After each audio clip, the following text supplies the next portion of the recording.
Filmer des séquences anamorphiques est une expérience incroyable, mais cela se fait souvent au prix de nombreux problèmes. Le coût, la distorsion d'image et le post-traitement pour n'en nommer que quelques-uns. Mais un problème tourne le travail en anamorphique en un véritable défi. Le poids.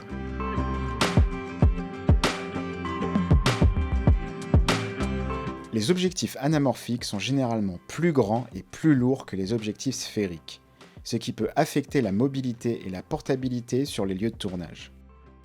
On doit ajouter à ça des supports d'objectifs qui ajoutent encore plus de poids. Un objectif lourd augmentera le risque de mouvements involontaires entraînant des images floues ou tremblantes. Ces objectifs peuvent être difficiles à transporter, en particulier lors de prises de vue en extérieur ou en voyage. Et vous devez faire des pauses pendant votre tournage pour éviter la fatigue musculaire. La plupart des objectifs anamorphiques plein format à mise au point simple sont lourds, très lourds. Et les combinaisons anamorphiques do-it-yourself sont encore plus lourds, vous obligeant à utiliser un bon trépied pour filmer quoi que ce soit. Ma plus grande frustration était de ne pas pouvoir voyager avec un objectif anamorphique. Faire son sac avec un énorme objectif monstrueux change tout quand on part en randonnée ou tout simplement pour visiter une ville. Et emporter avec moi un ensemble anamorphique do-it-yourself était tout simplement impossible sans voiture.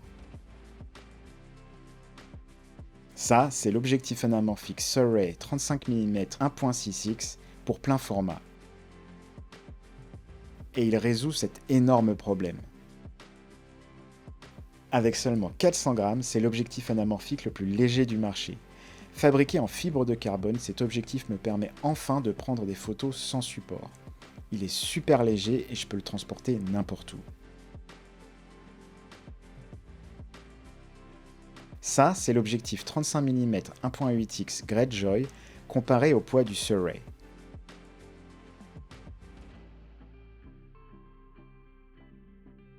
Avec une ouverture minimale de T2.9, le Saturn de Sirui est loin d'être le roi du bokeh et n'offrira pas une grande séparation des sujets.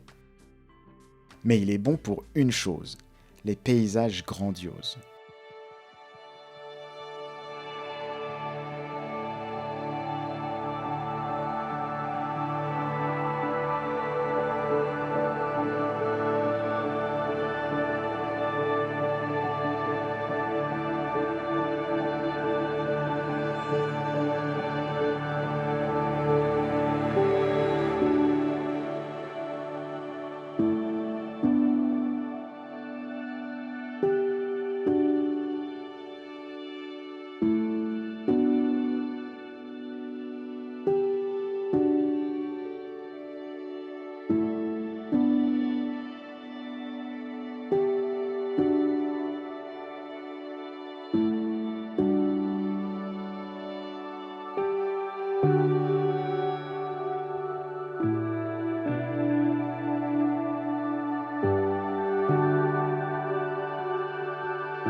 L'utilisation de dioptres devant votre objectif vous aidera à vous rapprocher de votre sujet.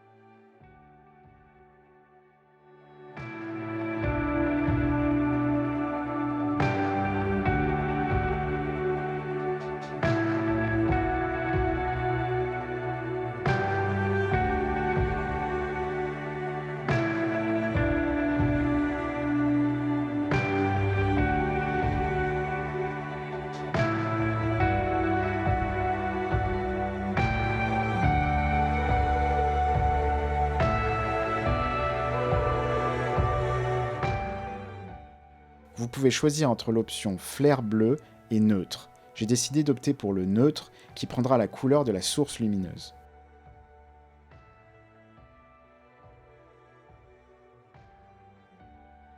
J'espère que davantage de marques d'objectifs vont copier l'idée d'utiliser de la fibre de carbone pour créer des objets toujours plus légers. Car avoir une configuration légère est tellement libératrice. J'espère que j'aurai la chance de tester le reste de cette série en fibre de carbone lors de sa sortie. Si vous voulez avoir un effet anamorphique pour beaucoup moins cher, vous pouvez regarder cette vidéo maintenant.